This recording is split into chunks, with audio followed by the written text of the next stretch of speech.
je vais aller à l'essentiel. C'est ce que c'est que la double portion de l'esprit. Nous connaissons déjà l'histoire de l'expérience qui s'est produite entre Élie et Élisée. Pour donner le background de cela à quelqu'un qui n'a pas eu cela auparavant, Élisée a servi au pied d'Élie pendant un bon moment. Et de la même manière qu'on envoie un ambassadeur dans un pays pour un mandat donné et que le mandat est fini, il doit repartir dans la zone où on l'a envoyé. Le mandat d'Élie était fini et il est question de repartir. Et pour qu'il ne puisse pas repartir avec le dépôt et ne pas transmettre à quelqu'un d'autre, il attendait à ce que celui qui le suit lui pose la question, lui demande quelque chose de précieux. Élie attendait cela. Élisée n'a pas demandé de l'or, n'a pas demandé de l'argent. Tout ce qu'il a demandé, il a simplement demandé quelque chose de générationnel. Il a su qu'il y a quelque chose de générationnel qui doit être transmis, qui doit être légué comme héritage afin que ça se propulse d'autres dans d'autres générations. Il dit si cela est possible. 2 Rois 2, 9, je dis, la Bible dit, lorsqu'il est passé, il dit à Élisée, demande ce que tu veux et que je fasse pour toi, avant que je sois enlevé d'avec toi. Élisée répondit. Le point ici est que quand on te pose la question, ne cherche pas à répondre à la question d'une manière charnelle. Mais chaque question spirituelle demande une réponse spirituelle. Si nous passons à côté des bénédictions ou encore de notre élévation, c'est parce que nous n'avons pas su répondre à des questions spirituelles. La femme samaritaine a quitté la maison dans le but d'aller chercher de l'eau. Et vous connaissez tous la vie de la femme samaritaine. Elle fut rejetée dans la société où elle vit. Je ne sais pas qui a quitté la maison. Je ne sais pas si les gens te rejettent dans la zone. Les gens n'aiment pas ta tête. Tu es détesté, haï, dénigré.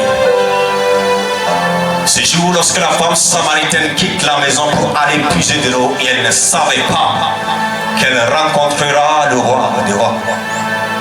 La Bible dit que Jésus-Christ était assis à côté du puits, attendant simplement les 12 disciples qui étaient allés au marché chercher quelque chose pour l'amener afin qu'il puisse manger, parce que la Bible dit qu'il était faim, qu'il avait faim. Alléluia. La femme samaritaine arrive, Jésus pose la question de savoir à la femme samaritaine, si tu peux me donner de l'eau à boire. La femme samaritaine, je ne vais pas aller dans les trop de discours. La femme samaritaine a eu à résister avec Jésus. Jésus lui dit, si tu sais simplement la personne qui te demande de l'eau, tu lui demanderas plutôt de l'eau vive, qui ne finit jamais, qui ne tarit jamais. Ce que je m'en vais te dire ce soir, tu as quitté ta maison, frustré, découragé, inquiété. Mais Jésus ne peut pas te demander ce que tu n'as pas. Quand Jésus te demande quelque chose, il se rassure que tu es capable de lui offrir ce qu'il te demande. Ce soir, qu'est-ce que tu es prêt à donner à Jésus pour prendre quelque chose de capital avant que Élie ne puisse recevoir le manteau, la double portion?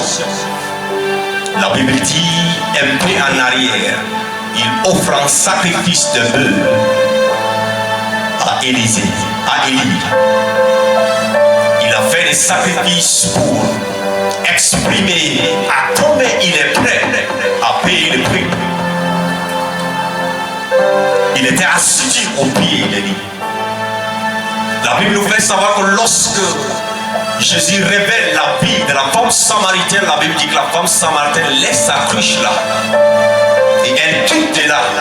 Elle entre dans la ville où on l'a rejetée, dénigrée, haïe. Et elle annonce publiquement à cette foule, cette congrégation dans la ville, venez voir celui qui m'a révélé ma vie. La Bible dit que toute la foule, les gens qui rejetaient la femme samaritaine, étaient obligés de l'écouter et de la suivre parce qu'elle a rencontré quelqu'un qui a transformé l'agenda de sa vie. Ce soir, tu vas rencontrer celui qui changera ta vie. Alléluia. La Bible dit que la foule suivait la femme samaritaine. Cette même foule qui la rejetait. Je suis en train de te communiquer quelque chose. Lorsqu'elle arrive, elle introduit cette foule à Jésus. Parce qu'elle avait reçu quelque chose de capital qui lui permettait d'aller inviter les gens à la rencontre du roi des rois. La question qu'on se pose ce soir, tu veux la double portion? Mais est-ce que tu es disposé, préparé à payer le prix de cette double portion? Je m'en vais te dire qu'il y a une onction ou encore la double portion. Il y en a des catégories. Il y a la catégorie qui exigera que tu puisses prier chaque jour 3 heures d'affilée, seul à seul avec Dieu. Et tu es préparé pour cela? Regardez, nous ne sommes pas bénis ce soir seulement à une impactation, mais nous sommes venus pour saisir la clé de l'impactation. Est-ce que je parle à quelqu'un? Nous sommes venus plutôt pour saisir quelque chose qui nous rend différents pour mieux impacter. L'impactation revient simplement à dire: je prierai pour toi, tu tombes sous l'autre. Tu reçois la délivrance, tu reçois la guérison, tu reçois une bénédiction. Mais ça s'arrête simplement là, tu reçois ça. Mais ce que nous voulons communiquer au travers de double portion, ça veut dire que c'est quelque chose qui est générationnel. C'est quelque chose qui devient vie et esprit en toi, qui te permettra de pouvoir opérer des miracles, des prodiges dans la vie des autres. Est-ce que tu désires être simplement béni et réparti et prochainement revenir encore chercher un homme de Dieu qui puisse prier pour toi et que tu sois toujours béni en ce sens, ou tu désires quelque chose de générationnel que tu possèdes en toi qui t'appartient afin que tu puisses opérer avec?